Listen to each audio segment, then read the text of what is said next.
George Kilpatrick, Inspiration for the Nation, celebrating people we feel good about. And today is actually the second day of Kwanzaa. So how fitting that we talk about the second principle, Kujichagulia. And as you know, we've invited members of the community to talk about what the seven principles of Kwanzaa mean to them. And Ruthnie Angrand is here to help us with the principle of Kujichagulia, which means self-determination. So go ahead. How you doing, Ruthnie? You know what? I'm feeling good, but like I was telling you earlier, right now is an interesting time to talk about self-determination because people are going through a lot. The holidays look different, and going into this new year looks different. Interestingly, a close friend of mine was like, "I didn't know you did Kwanzaa," and I and I told them, I said, "Well, it's because how do you prepare your spirit for something big?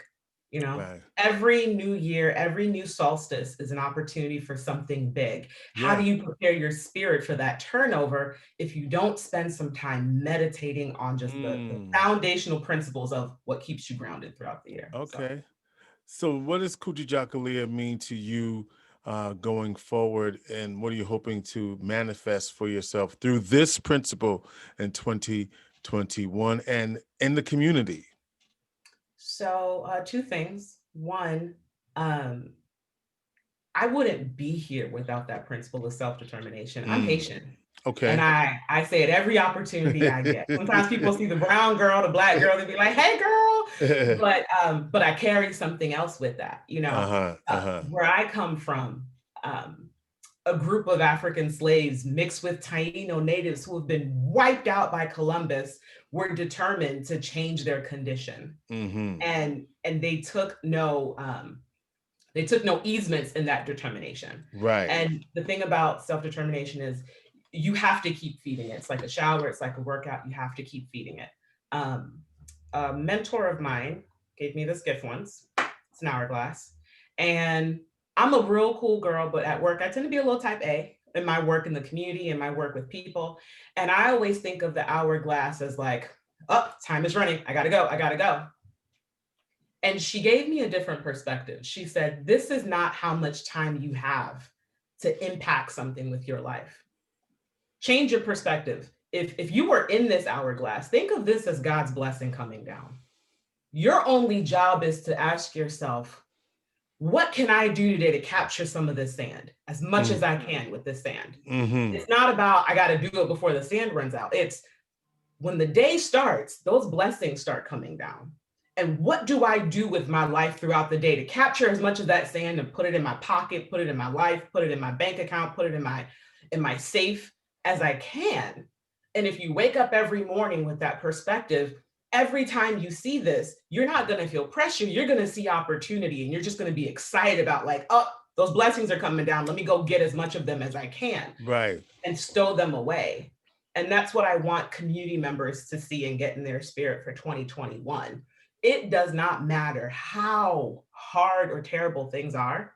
Every morning that we wake up, I don't care if there's a crack in the sidewalk, I don't care if the bus schedule is late, that sand is running. Mm. What can you do with your life, your words, your nonprofit, your practice, your friendships to put some of those blessings in your pocket, in your community, in someone else's hand? We're working on a project this coming year that you'll hear about later, but there's so much power in capturing those things. And we're working on ways to teach people how to capture some of that power and use it. It's not a bad word. It is not a bad word. We have it already.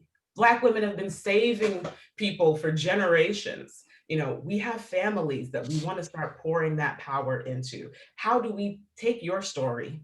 You're sitting on the block, your basketball at the park, the house that you painted, the fence that you want. How do you take every little bit of your life and your neighborhood story and use that to put more sand in your home, put more Mm-hmm. sand in your street, put more sand in your household, in your kids' hands, in your partner's hands?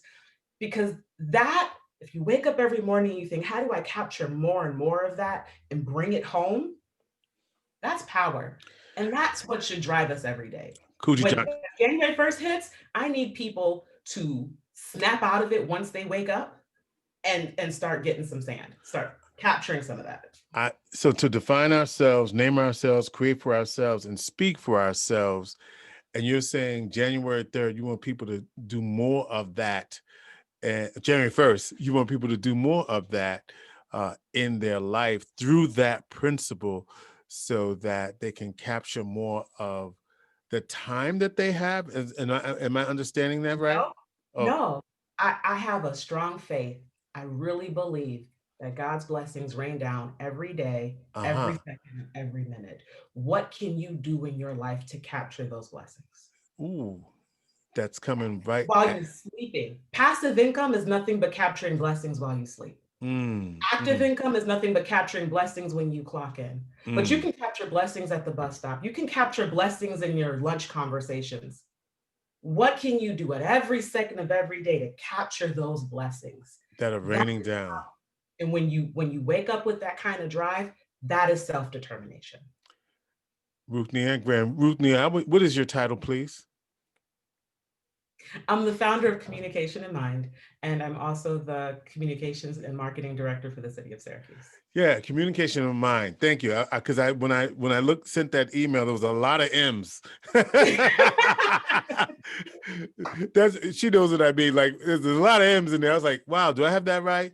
Well, Mhm. wonderful, Ruthnie. Well, thank you for that, helping us to celebrate Kwanzaa. And it's so funny, as you said, a lot of people aren't understanding it. But one of the reasons why I'm doing it this way is so that we could put those 7 principles in action. What people realize, what people should know is that Kwanzaa is intended to be a guide for daily living. And so what we're doing here is helping people live the 7 Yeah, principles. Kujichagulia, Ruthnie Angrand, thank you so much. you too. Inspiration for the nation.